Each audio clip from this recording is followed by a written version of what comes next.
Afternoon ચાંદની આજે two wheelers પર સીએલએસનો એક બ્રોકરેજ રિપોર્ટ જાહેર થયો છે તો મિશ્ર રિપોર્ટ આપણે કહી શકાય તો રિપોર્ટ પર એકવાર નજર કરી લઈએ તો કે બજાજ ઓટો માટે તેમને રેટિંગ ડાઉનગ્રેડ કર્યા છે અને તેમને સેલના રેટિંગ આપ્યા છે અને તેમને લક્ષ્યાંક પણ તેમને 6,315 રૂપિયા પ્રતિ શેર કર્યા છે અને તેમના મતે FY24-25 માટે જે વોલ્યુમ ગ્રોથ છે તે લગભગ 4.7%થી લઈને 6.3%ની વચ્ચે રહેવાનો પણ તેમને અંદાજ આપી રહ્યા છે. ત્યાં જ આઈસર મોટર માટે પણ તેમને રેટિંગ ડાઉનગ્રેડ કર્યા છે અને અહીંયા તેમને સેલ રેટિંગ આપ્યા છે અને તેમને અહીંયા લક્ષ્યાંક તેમને ઘટાડ્યા છે. તેમને 4,129 રૂપિયા પ્રતિ શેરથી ઘટાડીને 3,716 રૂપિયા પ્રતિ શેર આઈસર મોટર માટે કર્યા છે અને તેમનું એ પણ કહેવું છે કે હાર્લી અને ટ્રાયમ્ફ જેવી મોટર જે સાયકલ છે તેનું જે કોમ્પિટિશન છે તે વધવાને કારણે કરીને માર્કેટ શેર વધવાની પણ તેઓ અપેક્ષા રાખી રહ્યા છે.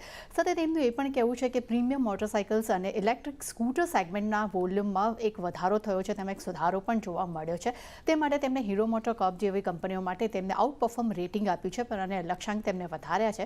તેમને લક્ષ્યાંક જે છે 4,127 રૂપિયા પ્રતિ શેરથી વધારીને 4,964 રૂપિયા પ્રતિ શેર કર્યા છે.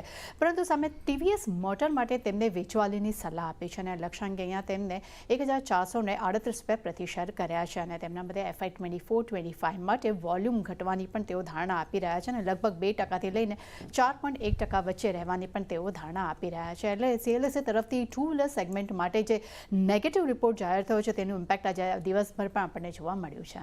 જી, તૃપ્તિ, આભાર આપનો.